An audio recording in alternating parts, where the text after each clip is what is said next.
जब प्रोग्राम खत्म होने को होता तो उसे फूलों का एक खूबसूरत गुलदस्ता भेजकर चुपचाप लौट जाता। शुरू शुरू में तो मुस्कान ने उसकी ओर ध्यान नहीं दिया, पर जब वह उसके हर प्रोग्राम में आने लगा तो उसके मन में उस नौजवान के लिए एक जिज्ञासा जाग उठी कि आखिर वह कौन है, वह उसके हर प्रोग्राम में क्यों होता है, उसे उसके हर अगले प्रोग्राम की तारीख और जगह की जानकारी कैसे हो जाती है, वगैरह। नट जाति से ताल्लुक रखने वाली मुस्कान एक कुशल नाचने वाली थी। अपने बॉस के आर्केस्ट्रा ग्रुप के साथ वह आए दिन नए नए शहरों में अपना प्रोग्राम देने जाती रहती थी। लंबा कद, गोरा रंग और खूबसूरत चेहरे वाली मुस्कान जब स्टेज पर नाचती थी तो लोग दिल थाम लेते थे। उसके बदन की लोच, कातिल अदाएं और होठों पर छाई रहने वाली मुस्कान ने हजारों लोगों को अपना दीवाना बना रखा था, पर उसकी दीवानगी में आहें भरने वालों में शायद ही कोई यह जानता था कि उसकी मुस्कान के पीछे उसके दिल में कितना दर्द छिपा हुआ है। मुस्कान महज 15 साल की थी, तब उसके माँ बाप ने उसे इसी आर्केस्ट्रा ग्रुप के मालिक के हाथों बेच दिया था। तब उसका नाच में माहिर होना ही उसका शाप बन गया था। वैसे भी उन दलित परिवारों में बेटियों का बिकना आम था। बहुत सी तो खुद ही भाग जाती थीं। मुस्कान से कहा गया था कि ग्रुप का मालिक उसके नाच से प्रभावित होकर उसे अपने ग्रुप में शामिल कर रहा है और इसके लिए उसने उसके माँ बाप को एक मोटी रकम दी है। तब उसे उसकी यह शर्त थोड़ी अटपटी जरूर लगी थी कि उसे उसके साथ ही रहना होगा। जब मुस्कान ने इस बात पर एतराज जताया था तो ग्रुप के मालिक महेश ने उसे यह कहकर भरोसा दिलाया था कि वह जब चाहे अपने माँ बाप से मिलने जा सकती है। मुस्कान को आर्केस्ट्रा ग्रुप में शामिल हुए साल भर बीतने को आया था। इस बीच वह कई जगह अपने प्रोग्राम दे चुकी थी। उसे इज्जत के साथ पैसे भी मिलते थे। इसके बाद तो मुस्कान को बार बार बेचा गया। कभी उसकी भावनाओं का सौदा हुआ तो कभी उसके जिस्म का। बीतते दिनों के साथ यह हकीकत उसके सामने आई कि महेश न सिर्फ अपने ग्रुप में शामिल लड़कियों की देह बेचता है, बल्कि उनके जिस्म का भी सौदा करता है। अगर कोई लड़की उसकी इस बात की खिलाफत करती है तो उसे बुरी तरह सताया जाता है। पर मुस्कान इसकी शिकायत किससे करती, वह भी उन हालात में जब उसके माँ बाप ने ही उसे इस जलालत भरी जिंदगी में धकेल दिया था। उसे कुछ दिनों में ग्राहकों से भी शिकायत नहीं रही। मुस्कान दलदल में फंसी एक बेबस और बेजान जिंदगी जी रही थी कि वह नौजवान उसकी जिंदगी में आया। उसने मुस्कान की जिंदगी में एक हलचल सी मचा दी थी। मुस्कान ने तय किया था कि वह उससे अकेले में मिलेगी। वह पूछेगी कि आखिर वह उसके पीछे क्यों पड़ा है। कल फिर मुस्कान का प्रोग्राम था। उसे इस बात का पक्का यकीन था कि वह नौजवान कल भी आएगा। देखा जाए तो मुस्कान अक्सर लोगों से मिलती रहती थी। इनमें अच्छे लोग भी होते थे और बुरे लोग भी, पर सच कहा जाए तो बुरे लोगों की तादाद ज्यादा होती थी। वे लोग उसके रंग रूप और जवानी के दीवाने होते थे। उनके लिए वह एक खूबसूरत जिस्म थी जिस वे भोगना चाहते थे। मुस्कान ने एक आदमी भेजकर उसे बुला लिया था। वह उसके सामने चुपचाप बैठा था।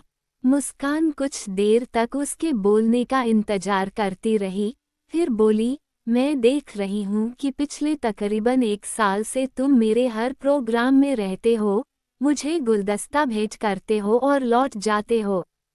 मैं जान सकती हूँ कि क्यों? क्योंकि मुझे आप पसंद हैं। वह गंभीर आवाज में बोला, मैं आपको चाहने लगा हूँ। ऐसा ही होता है। कई बार लोग हमारी जैसी नाचने वाली किसी लड़की की किसी खास अदा पर फिदा होकर उसे चाहने लगते हैं। पर उनकी यह चाहत थोड़ी देर की होती है, जो बीतते समय के साथ खत्म हो जाती है। परंतु मेरी चाहत ऐसी नहीं है। सच तो यह है कि आपको अपनी जिंदगी में शामिल करना चाहता हूँ। यह मुमकिन नहीं है। क्यों? क्योंकि जिन लोगों के साथ मैं काम करती हूँ, वे ये हरगिज पसंद नहीं करेंगे कि मैं उनका साथ छोड़कर जाऊं। सवाल यह नहीं कि लोग क्या चाहते हैं। सवाल यह है कि आप क्या चाहती हैं। मतलब, बताऊंगा, पर इसके पहले आप ये बताएं कि क्या आप अपनी इस मौजूदा जिंदगी से खुश हैं। मुस्कान उसके इस सवाल का जवाब न दे सकी। वो कुछ देर तक चुपचाप उसे देखती रही, फिर बोली, अगर मैं कहूँ कि नहीं तो मैं कहूँगा कि आप इस जिंदगी को ठोकर मार दीजिए और मेरी चाहत को कबूल कर मेरी जिंदगी में शामिल हो जाए। मैं फिर कहूँगी कि तुम्हारा ये प्रस्ताव भावुकता में दिया गया प्रस्ताव है, जिसे मैं स्वीकार नहीं कर सकती। ऐसा नहीं है, वो बोला, और मैं समीर इसे आपके सामने साबित करके रहूँगा। कहने के बाद वो उठ खड़ा हुआ और चला गया। इसके बाद भी समीर मुस्कान से मिलता रहा।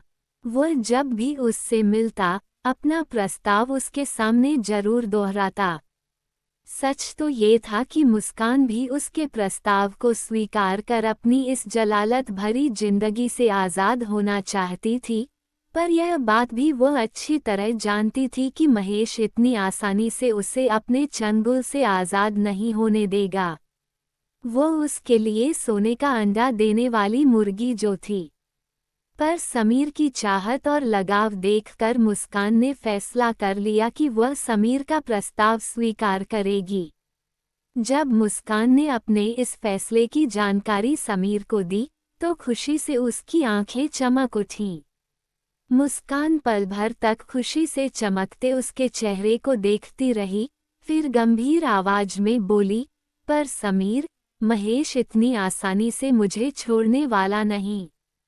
मैं उसे मुमांगी कीमत दूंगा और तुम्हें उससे खरीद लूंगा। ठीक है, बात करके देखो, शायद वह तुम्हारी बात मान जाए। समीर ने मुस्कान को साथ लेकर महेश से बात की और उसे बताया कि वह हर कीमत पर मुस्कान को हासिल करना चाहता है। हर कीमत पर, महेश कीमत शब्द पर जोर देता हुआ बोला। हाँ, समीर बोला, तुम कीमत बोलो। 10 लाख, महेश ने उसकी आंखों में झांकते हुए कहा। मंजूर है, समीर बिना एक पल गनवाए बोला। समीर महेश को मुमांगी कीमत देकर मुस्कान को अपने आलीशान घर में ले आया। घर की सजावट देख मुस्कान हैरान होकर बोली, ये घर तुम्हारा है? हाँ, समीर उसके खूबसूरत चेहरे को प्यार से देखता हुआ बोला, और अब तुम्हारा भी। मेरा कैसे? वह ऐसे कि तुम मेरी पत्नी बनने वाली हो। सच? बिल्कुल सच, समीर उसे अपनी बाहों में भरता हुआ बोला, हम कल ही शादी कर लेंगे। समीर ने मुस्कान से शादी कर ली। मुस्कान को लगा था कि समीर को पाकर उसने दुनिया जहान की खुशियां पा ली हों। वह दिलो-जान से उस पर न्योछावर हो गई थी। समीर भी उसे दिल की गहराइयों से चाहता था। कुछ दिनों तक तो मुस्कान को अपनी ये दुनिया बेहद भली और खुशगवार लगी थी, परंतु फिर वह इससे ऊबने लगी थी। उसे ऐसा लगने लगा था, जैसे उसकी जिंदगी एक ढर्रे में बंध गई हो। ऐसे में उसे अपनी स्टेज की दुनिया याद आने लगी थी। उसकी उस दुनिया में कितना रोमांच, कितना ग्लैमर था। एक दिन अचानक मुस्कान के ऑर्केस्ट्रा ग्रुप के मालिक महेश ने उसके सामने अपने ग्रुप की ओर से एक जगह प्रोग्राम देने का प्रस्ताव रखा और उसके बदले उसे एक मोटी रकम देने का वादा किया, तो वह इनकार न कर सकी। प्रोग्राम कब है? मुस्कान ने पूछा। कल। मुस्कान के चेहरे पर निराशा के भाव फैले, पर समीर तो यहाँ नहीं है। वे कारोबार के सिलसिले में 4 दिनों के लिए शहर से बाहर गए हुए हैं। मुझे इस प्रोग्राम के लिए उनसे इजाज़त लेनी होगी। अरे, डांस का प्रोग्राम ही तो देना है, महेश बोला, किसी अमीरजादे का बिस्तर तो नहीं गरम करना। भला इसमें समीर को क्या इतराज हो सकता है। फिर भी मान भी जाओ मुस्कान। ठीक है, मुस्कान ने हामी भर दी। मुस्कान ने डरे हुए मन से यह प्रोग्राम कर लिया। उसे उम्मीद थी कि वह समीर को इसके लिए मना लेगी, परंतु उसका ऐसा सोचना उसकी कितनी बड़ी भूल थी। इसका एहसास उसे समीर के लौटने पर हुआ। यह मैं क्या सुन रहा हूँ? समीर मुस्कान को गुस्से से घूरता हुआ बोला। क्या तुमने फिर से डांस का प्रोग्राम किया? आपको किसने बताया? मेरे एक दोस्त ने, जो तुम्हें अच्छी तरह से जानता है। मुस्कान को जिस बात का डर था वही हुआ। इसमें खराबी क्या है? मुस्कान समीर का गुस्सा कम करने की कोशिश करते हुए बोली, आजकल तो अच्छे घरानों की लड़कियां भी ऐसे प्रोग्राम करती हैं। फिर महेश ने इसके लिए मुझे एक मोटी रकम भी दी है। मतलब तुमने पैसों के लिए प्रोग्राम किया है? हाँ समीर, आखिर तुमने अपनी औकात दिखा ही दी और तुमने ये भी साबित कर दिया कि तुम निचली जाति से ताल्लुक रखती हो। समीर, अब तुम मेरी बेइज्जती कर रहे हो, मुस्कान तल्ख आवाज में बोली। मैं नहीं समझती कि मैंने ये प्रोग्राम देकर कोई गलती की है। सच तो यह है कि डांस मेरा जुनून है और इस जुनून से मैं अपने आप को ज़्यादा दिनों तक दूर नहीं रख सकती। समीर पल भर तक उसे गुस्से में घूरता रहा, फिर पैर पटकता हुआ कमरे से बाहर चला गया। समीर, आखिर तुम मेरी इस छोटी सी गलती के लिए मुझसे कब तक नाराज रहोगे? तीसरे दिन रात की तन्हाई में मुस्कान समीर की ओर करवट लेते हुए बोली, तुम्हारे लिए ये छोटी सी गलती है, पर तुम्हारी यही छोटी सी गलती मेरी बदनामी का सबब बन गई है। लोग ये कहकर मेरा मजाक उड़ाते हैं कि देखो समीर की पत्नी स्टेज पर नाचती फिरती है। लोगों का क्या है, उनका तो काम ही कुछ न कुछ कहना है। अगर हम उनके कहे मुताबिक चलने लगे तो हमारी जिंदगी मुश्किल हो जाएगी। इसका मतलब ये कि तुम दिल से चाहती हो कि तुम डांस प्रोग्राम करती रहो। हाँ, बशर्ते तुम इसकी इजाज़त दो, मुस्कान बोली।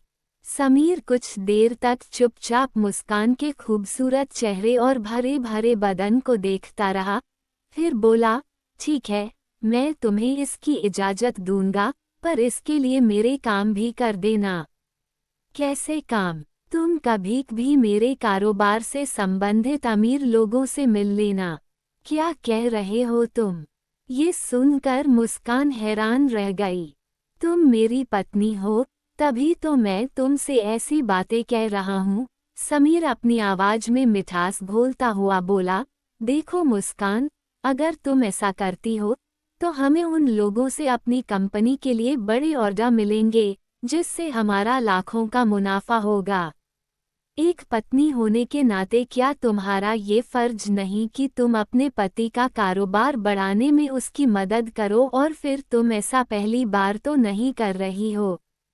तुम्हारी जाति में तो ऐसा होता ही रहता है। तुम ही तो कह रही थी कि कितनी ही लड़कियों को ऊंची जाति वाले उठा कर ले जाते थे और सुबह पटक जाते थे।